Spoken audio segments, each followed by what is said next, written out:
You're choosing a farmer over your own family? My father's voice boomed across his mahogany-filled executive office. This is insanity, Sarah. You've lost your mind. He slammed his fist on the desk, making his CEO of the Year award rattle. My mother sat in her designer suit, dabbing at her eyes with a monogrammed handkerchief, while my younger sister Madison stared at me like I'd grown a second head. My name is Sarah Mitchell, and at 35, I'd finally found the courage to follow my heart, even if it meant walking away from my family's wealth and status. After 15 years of being the perfect corporate daughter, Stanford Business School, VP position at Mitchell Enterprises, the whole 9 yards, I was choosing love over luxury. And boy, did that throw my family into chaos.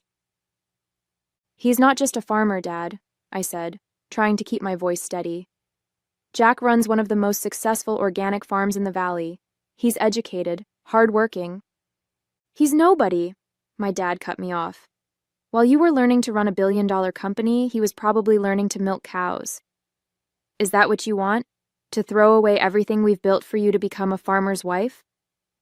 The irony is, I met Jack Wilson at one of my dad's own charity galas. He wasn't even supposed to be there. He was filling in for another local business owner. But there he was, in a slightly outdated suit, talking passionately about sustainable agriculture and his vision for the future.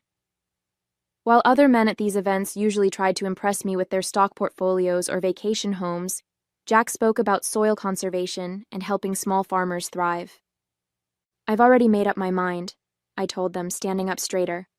I'm moving in with Jack next week. The wedding's in 3 months, and I hope you'll be there. If you walk out that door, my father said, his voice cold, don't expect to keep your position here, or your trust fund, or anything else from this family. I looked around the office one last time, the family photos on the wall, all perfectly staged, of course, the views of downtown Seattle, the life I was supposed to want. Then I placed my company ID and credit cards on his desk. Goodbye, Dad. Mom. Madison.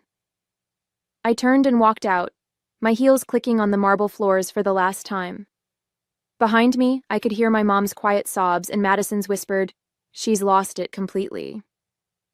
When I tell people I gave up a 7-figure salary and a corner office to live on a farm, they usually think I had some sort of mental breakdown. The reality?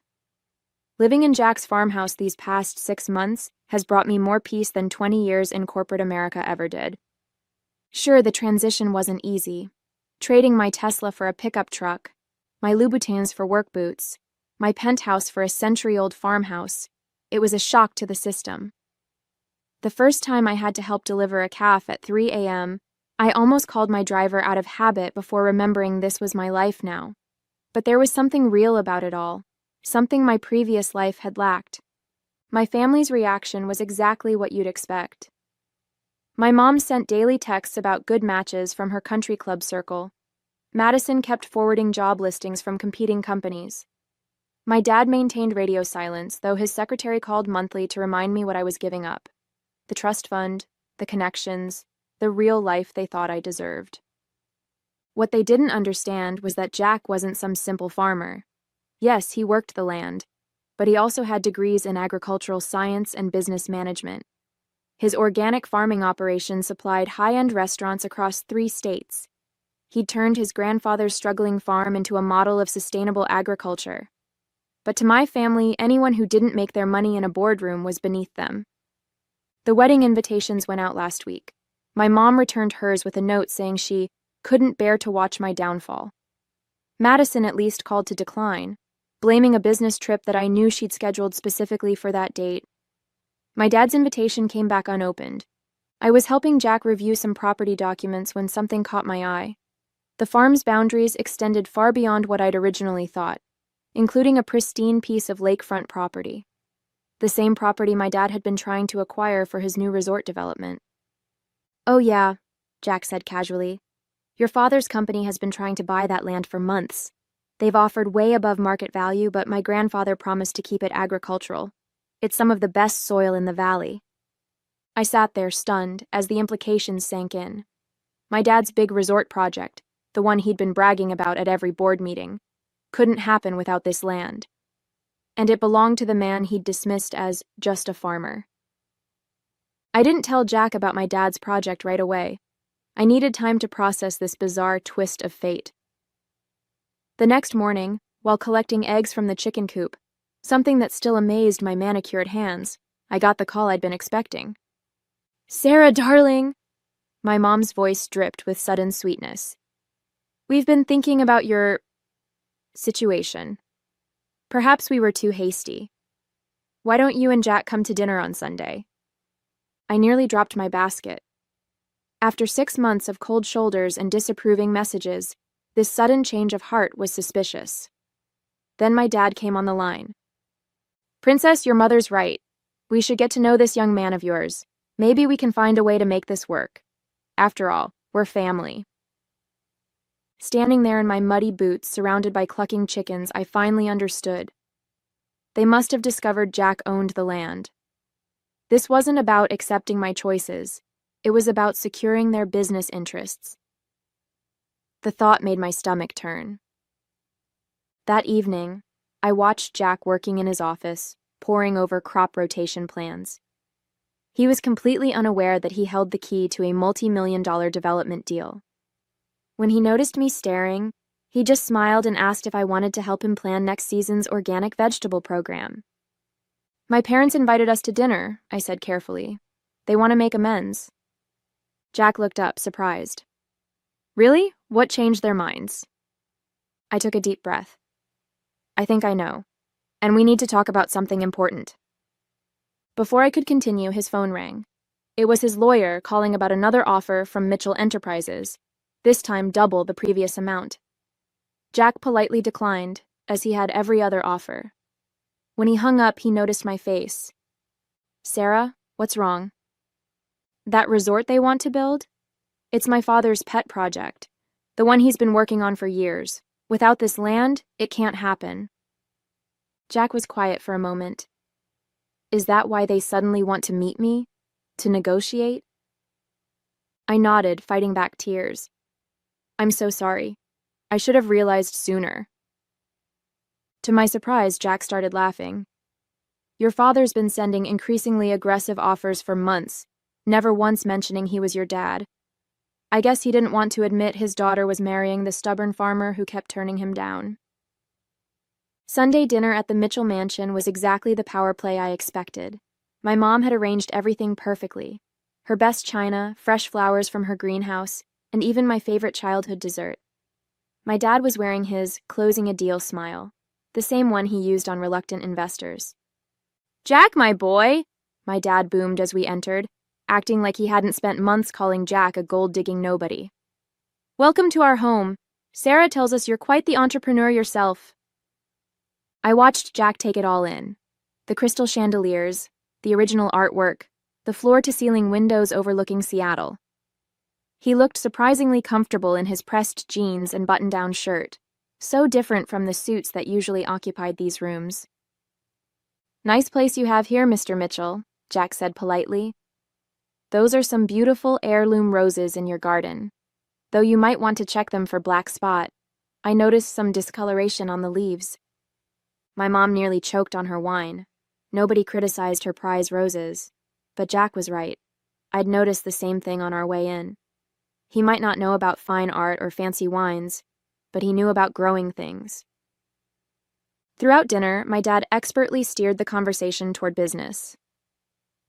"You know, Jack, your sustainable farming methods are fascinating. Have you ever considered expanding? With the right investment partner?" "Actually," Jack replied between bites of my mom's roast beef, "we are expanding. Just broke ground on a new greenhouse complex last week. Self-funded, of course." I hid my smile behind my napkin. Jack hadn't mentioned any greenhouse project to me. He was playing my dad at his own game. The tension peaked when my dad finally showed his hand. "About that lakefront parcel," he said casually, swirling his bourbon. "I have some interesting proposals that could benefit us both. Why don't we step into my study to discuss numbers?" "With all due respect, sir," Jack replied, "that land isn't for sale. At any price. It's not about money. It's about keeping a promise and protecting something valuable." My dad's face darkened. Everything has a price, son. Name it. Not everything, Mr. Mitchell. Not integrity, not promises, and not your daughter's trust. The silence that followed was deafening. My dad's face turned that dangerous shade of red I remembered from childhood board meetings gone wrong. My mom's perfectly manicured fingers gripped her wine glass so hard I thought it might shatter. Now listen here, my dad growled, dropping all pretense of friendliness. You clearly don't understand how things work in the real world. That resort would bring jobs, tourism, development. Are you really going to let your stubborn pride stand in the way of progress? Progress? Jack set down his fork. You mean like paving over some of the most fertile soil in the valley? Displacing family farms that have been here for generations? That kind of progress? They'd be well compensated, my dad snapped. More money than their farms have made in decades. Until the money runs out, Jack replied calmly. Then what? They can't eat money, Mr. Mitchell. But they can eat what we grow. That land feeds people, real people, not just rich tourists looking for a weekend getaway. I reached for Jack's hand under the table, squeezing it gently. This was the man I'd fallen in love with, someone who understood that some things mattered more than money. Sarah, my mom interjected, her voice honey-sweet but desperate. Surely you can make him understand. Think about your future, darling, your children's future. I am thinking about the future, Mom, just not the one you imagined for me. My dad stood up abruptly, his chair scraping against the hardwood floor. If you walk away now, don't come crawling back when you're tired of playing farmer's wife. There won't be a place for you here anymore. There hasn't been a real place for me here in years, Dad, I said quietly. I was just too afraid to admit it. But I'm not afraid anymore. Jack and I stood up together. As we headed for the door, Madison finally spoke up from her silent observation. You're really choosing dirt and tractors over all of this? She gestured at the opulent dining room. No, Madison, I'm choosing love and purpose over empty luxury. Maybe someday you'll understand the difference. The aftermath of that dinner sent shockwaves through Seattle's business community. My dad tried everything, pressuring local banks to deny us loans, spreading rumors about the farm's financial stability, even attempting to sway Jack's restaurant clients to other suppliers. But he underestimated both Jack's reputation and my own business savvy. 2 weeks later, I was sorting through our mail when I found a thick envelope from Mitchell Enterprises' legal department. Inside was a detailed proposal for a compromise. They'd let us keep half the farmland if we sold the lakefront portion. The offer was accompanied by a personal note from my dad. Be reasonable, princess. Everyone wins this way. I was about to toss it in the recycling when Jack came in from the fields. You need to see this, he said, holding up his tablet. On the screen was an email from one of the state's largest organic food distributors. They wanted to partner with us, exclusively. Our sustainable farming methods and premium produce had caught their attention. The contract would triple our business overnight. This is what I was working on instead of Dad's resort, Jack smiled. We don't need their kind of progress. We're making our own. That evening, as we sat on the porch watching the sunset over our fields, I drafted a response to my dad's offer. I attached photos of our latest soil analysis reports, showing the exceptional quality of the lakefront property's earth. I included testimonials from local families who depended on our farming co-op program. Finally, I added projected revenue figures for our new distribution contract. Keep your resort, Dad, I wrote. We're building something more important. The next day, we received an unexpected visitor. Madison pulled up in her Mercedes, looking comically out of place on our dirt driveway. She stood awkwardly in her designer heels, taking in the scene, me in my work clothes, helping Jack load produce for the farmer's market. I don't understand any of this, she admitted, but you look happy, really happy. And that new distribution deal? The board's talking about it. You're actually making waves in the industry, just not the way Dad expected. It was the first crack in the family's united front against us. Madison stayed for dinner, asking genuine questions about the farm, actually listening to our vision for the future. As she was leaving, she paused. Maybe Maybe you could show me around the farmer's market sometime? Life has a funny way of coming full circle. A year after that explosive family dinner, I found myself back in a corporate boardroom, but this time, I was representing our farm at a sustainable agriculture conference. Our success story had caught the attention of the organic farming community, and they wanted me to share how we'd managed to turn a traditional family farm into a model of sustainable profitability. As I prepared for my presentation, I spotted a familiar face in the audience, my dad. He sat in the back row, trying to be inconspicuous in his $1,000 suit among the farmers and agricultural specialists. Our eyes met briefly, but neither of us acknowledged the other. I talked about our journey, about choosing purpose over profit, about building something meaningful. I shared how our distribution partnership had exceeded expectations, how our farming co-op program had helped 5 local families start their own organic operations, how we'd expanded our greenhouse program to supply fresh produce year-round. The questions afterward were mostly technical: soil management strategies, distribution logistics, profit margins. But one young woman asked something different. "Weren't you afraid to leave your corporate career behind?" I couldn't help glancing at my dad as I answered. The scariest decisions often lead to the most rewarding outcomes. Sometimes you have to trust that choosing what's right matters more than choosing what's easy. After the conference, Madison met me for coffee. She'd been visiting the farm regularly, even helping at our weekend farmers market stall. The designer clothes were gone, replaced by casual wear, and she looked more relaxed than I'd ever seen her. "Dad's resort project fell through," she told me, stirring her latte. "The investors backed out when they realized the lakefront property wasn't available. But here's the interesting part. My mom's been asking questions about our farming operation." I caught her reading books about organic gardening. I laughed at the image of our mother with her perfect manicure digging in the dirt, but then Madison turned serious. "She misses you, Sarah. Dad too, though he'd never admit it. The house feels empty now. All that success, all that money. It doesn't mean much when your family's broken." "I never wanted to break the family," I said quietly. "I just couldn't keep pretending to be someone I'm not." "I know that now," Madison replied. "And I think they're starting to understand too. Dad even defended your business model at a board meeting last week, called it innovative and forward-thinking." 2 months after the conference, we got a surprising piece of mail, an environmental impact study commissioned by Mitchell Enterprises. It detailed the potential ecological damage their resort project would have caused to the valley's water table and soil quality. At the bottom was a handwritten note from my dad. "You were right about the land. Maybe we need to talk." That weekend, my parents' car pulled up our driveway for the first time. My mom was wearing jeans. I'd never seen her in denim in my life. My dad looked older, more subdued.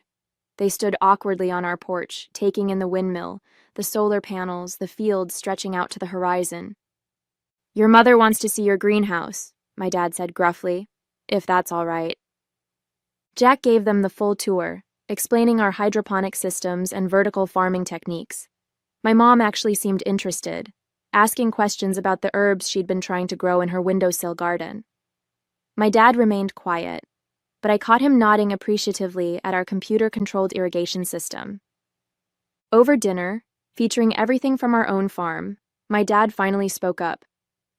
"The board is interested in establishing a sustainable agriculture division," he said, pushing food around his plate. "They think there's a growing market for it. We could use some expert consultation." I nearly dropped my fork. Was this my father's version of an olive branch? "We're not selling the land, Dad," I said firmly. "I know," he replied, surprising me. "That's not what I'm suggesting. The company needs to adapt, to think about the future differently. You two seem to know how to do that." Later, as Jack and my dad discussed potential collaboration ideas, my mom pulled me aside. "I didn't understand before," she said softly. "I thought you were throwing your life away. But watching you today, the way you light up talking about this place, how proud you are of what you've built, I've never seen you so alive." The sun was setting over the fields as my parents prepared to leave. My dad stopped by the old oak tree in our front yard, the one Jack's grandfather had planted. "You know," he said, "I spent my whole life building things that reach toward the sky. Maybe I should have paid more attention to what grows from the ground up." These days, our farm has become something none of us expected. We still supply organic produce to restaurants and markets, but we've also started an education program. Every weekend, young entrepreneurs and corporate burnouts visit to learn about sustainable farming. Even Madison quit her VP position at Mitchell Enterprises to help run our training workshops. The biggest surprise? My mom's weekly visits. She started small, helping with the herb garden, but now she manages our entire flower program. Those designer suits are permanently replaced by gardening clothes, and she's never seemed happier. She's even started teaching floral arrangement classes to local kids. My dad's transformation has been more subtle, but just as meaningful. While he hasn't traded his business world for farming, he's helped us expand our reach. Mitchell Enterprises now partners with small farms across the state, proving that profit and sustainability can coexist. Last month, he proudly showed me their new corporate mission statement, "Growing success from the ground up," a phrase that made us both smile. Jack and I still laugh about how it all started, my family's horror at their perfect corporate daughter falling for a farmer. But sometimes the worst moments in life lead you exactly where you need to be. We didn't just save a piece of land. We helped heal a family. At a harvest festival that we hosted at the farm, as I watched my dad teaching my 3-year-old daughter how to pick strawberries, my mom arranging wildflowers with local children, and Madison giving tours of our new training center, I couldn't help but marvel at life's unexpected turns. The land that once threatened to tear our family apart has become the very thing that brought us back together. The resort never happened, but something better grew in its place. Understanding, respect, and a deeper kind of success than any of us had imagined. Jack joined me on the porch, dirty from working in the fields but grinning. "Think you made the right choice?" he asked, wrapping an arm around me. I watched as my dad scooped up our daughter, both of them laughing as they headed toward my mom's flower garden. The setting sun painted the fields golden, and the evening air was sweet with the smell of ripening fruit and fresh herbs. "You know," I said, "I don't think I chose between my family and the farm after all. I just helped them see there was room for both." Sometimes the biggest risks lead to the greatest rewards. I may have walked away from one version of success, but I walked into something far more precious. A life rich with purpose, love, and the kind of wealth you can't measure in dollars.